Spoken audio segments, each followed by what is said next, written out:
Hello students, how are you. Fifth chapter के बाद आज हमारा सिक्स चैप्टर है भूकंप तथा ज्वालामुखी, अर्थक्वेक और वोल्केनो के बारे में हम आज विस्तार से चर्चा करेंगे इस लेसन में।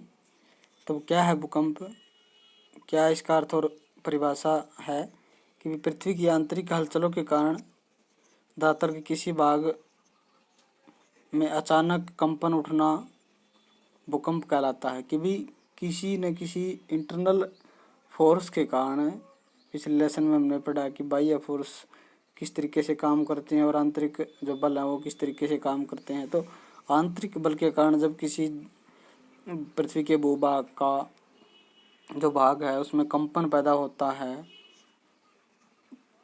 तो उसको हम क्या कहते हैं, भूकंप। तो जिसकी उत्पत्ति एक सीमित क्षेत्र और फैलाव में एक चारों ओर की दिशा में होती है, हर दिशा में। यानी किसी पॉइंट पर अगर इस प्रकार की घटना इंटरनल पार्ट में पृथ्वी में होती है तो उसका जो प्रभाव है वो पृथ्वी के उस भाग के चारों ओर में देखने को मिलता है। तो इस तरीके से सेलिसबरी के अनुसार भूकंप धरातल के वे प्रक्रम अथवा कंप होते हैं जो मानव से असंबंधित क्रियाओं के फलस्वरूप उत्पन्न होते हैं। कि मनुष्य का किसी प्रकार का इसमें कोई भेद नहीं, प्रभाव नहीं पड़ता। तो भूकंप धरातल के वही सारे प्रक्रम हैं। तो ऑथर होम्स ने कहा था कि भीतरी चट्टानों के विक्षोभ के स्रोत से उठने वाले जो लहरदार कंपन है उसको क्या कहते हैं हम, भूकंप है। तो इस प्रकार से किसी शांत तालाब में अगर हम पत्थर डालकर देखें, फेंकने से जो लहरें उठती हैं तो उसी प्रकार के जो तरंगे हैं जमीन के अंदर भी भूकंपीय घटनाओं के कारण होती हैं। तो उत्पत्ति और लहरें क्या होती हैं कि वे अधिकतर जब भूकंप पृथ्वी के अंदर 50 से 100 किलोमीटर की गहराई पर उत्पन्न होते हैं। तो यही जो है इसको जहाँ पर ये उत्पन्न होते हैं उसको हम उद्गम केंद्र या भूकंप का मूल कहते हैं। और उसी उद्गम केंद्र से भूकंप की लहरें जो है हर दिशा में चारों ओर फैलती हैं। और ठीक उसी के ऊपर जो पृथ्वी का भाग है, ऊपर का जो हिस्सा है वो क्या कहलाता है, हमारा अधिकेंद्र कहलाता है। तो इस तरीके से जिस यंत्र के द्वारा हम भूकंप का जो मापक तैयार करते हैं, भूकंप की जो तीव्रता है उसको ज्ञात करते हैं, तो उसको क्या कहते हैं, सिस्मोग्राफ या सिस्मोमीटर या भूकंप लेखी यंत्र कहा जाता है। तो भूकंप का सबसे ज़्यादा जो असर है अधिकेंद्र के ऊपर होता है।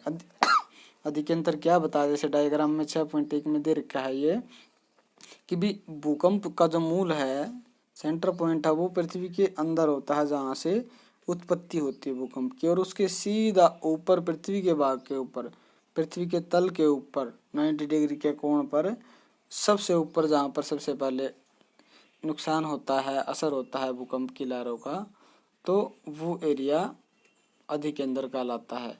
तो इस तरीके से समान जो रेखाएं होती हैं भूकंप की, समान तीव्रता को मापने वाली, तो उसको क्या कहते हैं, समभूकंप रेखाओं के नाम से जानते हैं।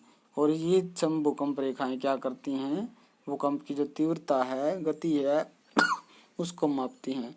उसके बाद स्वभाव, शक्ति और गति के आधार पर भूकंप की लहरें 3 प्रकार से मापी हैं। एक तो प्राथमिक लहरें, ये तरंगे तेज गति से चलती हैं, सबसे पहले पहुंचती हैं अपने धरातल के ऊपर 8 से 14 किलोमीटर प्रति सेकंड की इनकी गति होती है। तो ये जो है ऐसी ध्वनि तरंगे उत्पन्न करती हैं जो आगे पीछे धक्का देते हुए चलती हैं। और ये केवल क्रोड से केवल यही तरंगे निकलती हैं, बाकी नहीं निकलती। तो इस तरीके से इन्हें पी तरंगों के नाम से जाना जाता है। गौण अथवा अनुप्रस्थ तरंगे, ये तरंगे ऐसी तरंगे होती हैं जिनकी कणों की गति हर दिशा में एक समकोण पर होती है, यानी ऊपर की ओर आड़ी तिरछी 20 को हम कहते हैं। तो इसकी गति 4 किलोमीटर प्रति सेकंड होती है। ये सागर में जो है, समुद्री जो हिस्सों में जो है वो लुप्त हो जाती हैं। उसके बाद तीसरी है हमारी धरातलीय और लंबी तरंगे, एल वेव के नाम से जानी जाती हैं। सबसे ज़्यादा प्रभावशाली होती हैं, सबसे ज़्यादा नुकसान ये करती हैं। पी तथा एस लहरों के बाद धरातल पर ये पहुँचती हैं, और क्योंकि ये सीधी पृथ्वी के चक्कर लगाकर अधिकेंद्र पर पहुँचती हैं।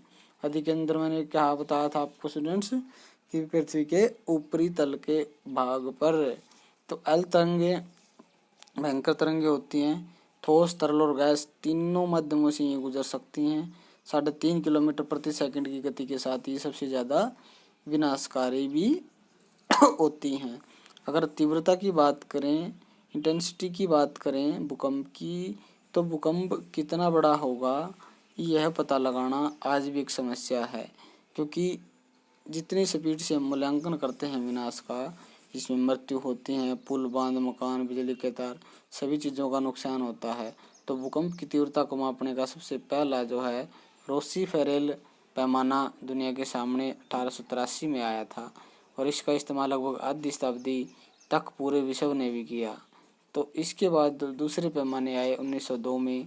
इटली के गाइसेप मार्केली ने एक नए पैमाने का विकास किया था, और ये जो है एच.ओ. वुड और फ्रैंक न्यूमान ने 1931 में भी इसमें संशोधन किया। तो अब इस मापक को संशोधित मार्कली पैमाने के नाम से जानते हैं। इन बहुत सारे जो पैमाने हैं विभिन्न शताब्दियों में वैज्ञानिकों ने भूकंप के मापने के लिए दिए। तो इस पैमाने की विशेषताएं क्या थी कि तेज गति से भूकंप की जो 12 डिग्रियों के आधार पर स्तर को नापता है।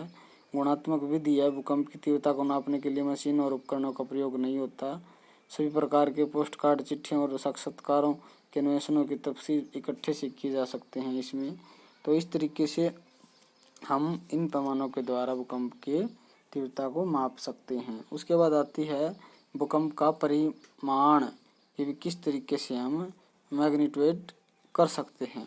कि परिमाण का मतलब है कि भी कोई भूकंप अपने उद्गम केंद्र पर कितनी ऊर्जा से विमुक्त होता है, क्योंकि जब वो स्टार्ट होता है एक पर्टिकुलर स्थान से तो वो कितनी ऊर्जा वहाँ पर निकालता है, तो इसको परिमाण कहते हैं। तो यह छोड़ी गई ऊर्जा जो है कई बातों पर निर्भर करती है, जैसे कि भाई इसमें जो है आयाम तरंग, तरुण तरंग और आवर्ती तरंग इत्यादि पर निर्भर करता है।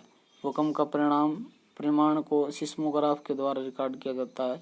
रिक्टर स्केल पैमाना जिसको कहते हैं। Charles FL. रिक्टर एक भूगोलवेत्ता, भूकंपवेत्ता माने जाते थे, जिन्होंने 1935 में भूकंप का परिमाण नापने का पैमाना ईजाद किया था। और इसके बाद 1956 में बेनो गुटेनबर्ग ने समय रिक्टर ने, और 1967 में एक अंतर्राष्ट्रीय कमेटी ने संशोधित इसके अंदर किया।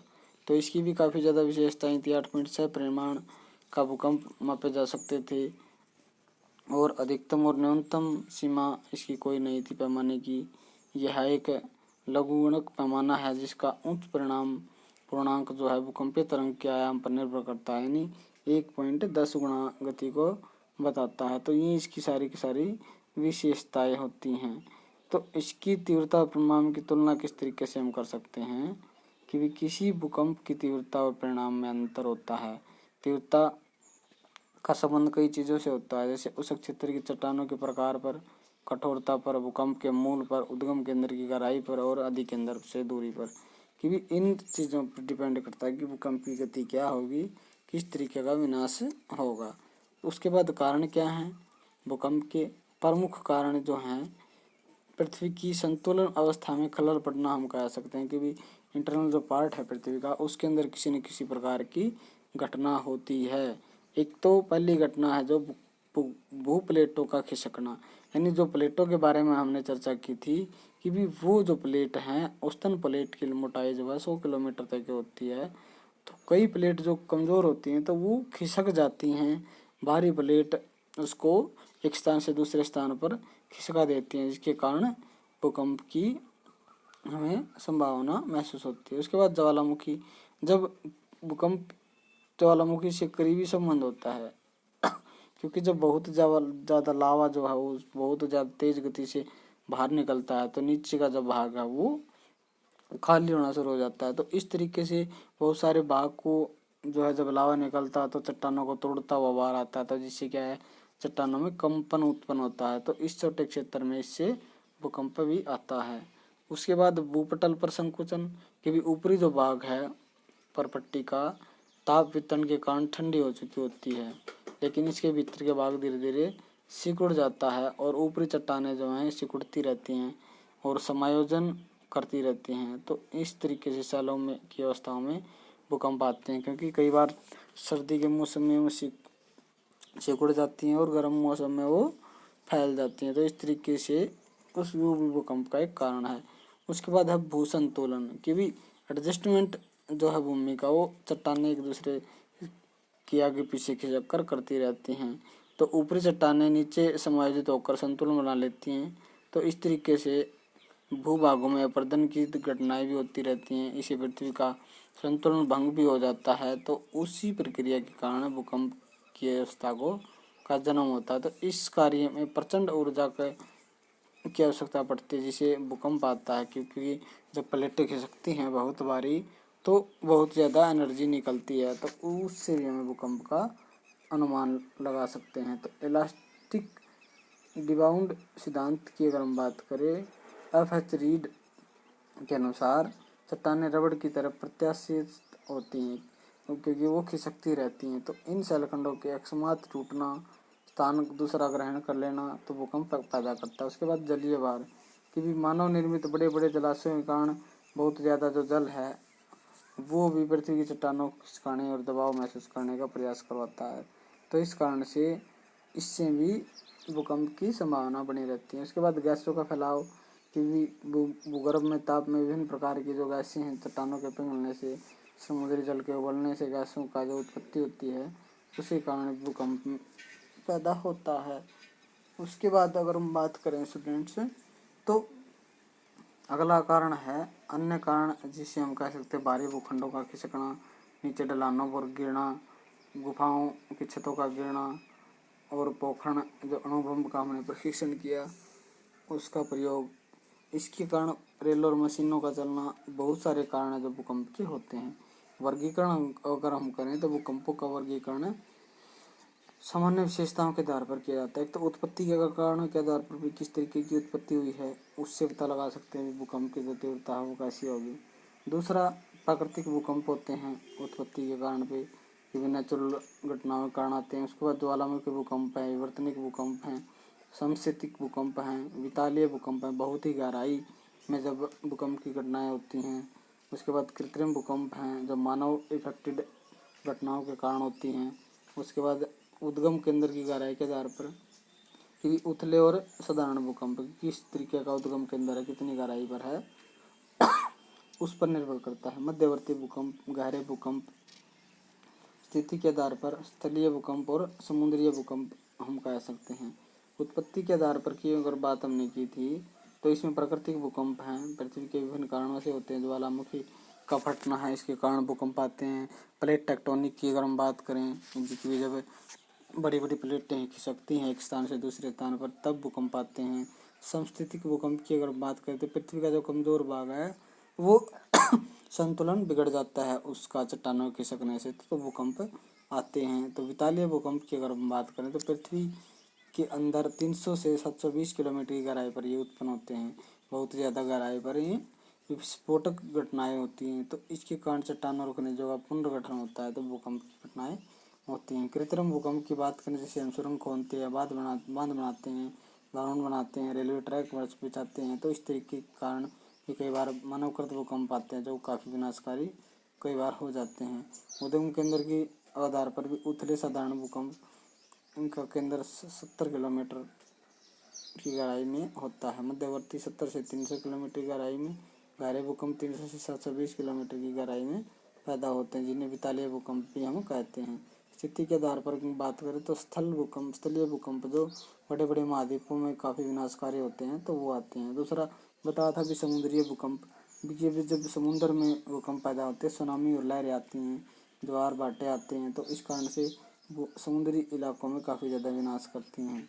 उसके बाद प्रभावों की अगर हम बात करें तो मानव जीवन पर काफ़ी ज़्यादा प्रभाव इसके पड़ते हैं। जनधन की हानि होती है, मकान, बिल्डिंग, रेलवे लाइनें, पशु, काफ़ी ज़्यादा चीज़ों का नुकसान हमें होता है। एग्रीकल्चर का भी कई बार नष्ट हो जाती हैं। नदियों द्वारा परिवर्तित मार्ग से बाढ़ें, जब भूकंप की घटनाएं होती हैं तो नदियों का जो मार्ग है वो चेंज हो जाता है और उसी चेंज हो जाने के कारण बाढ़ें आती हैं, काफ़ी ज़्यादा विनाश होता है। उसके बाद भयंकर समुद्री लहरों का उठना क्योंकि जब सुनामी आती है तो भूकंप की घटनाओं के कारण, जब समुद्र में भूकंप की घटनाएं होती हैं तो उन्हीं के कारण जो है वो सारी चीज़ें उत्पन्न होती हैं और समुद्री लहरें तेज गति से उठती हैं, आसपास के क्षेत्र में बाढ़ पैदा कर देती हैं।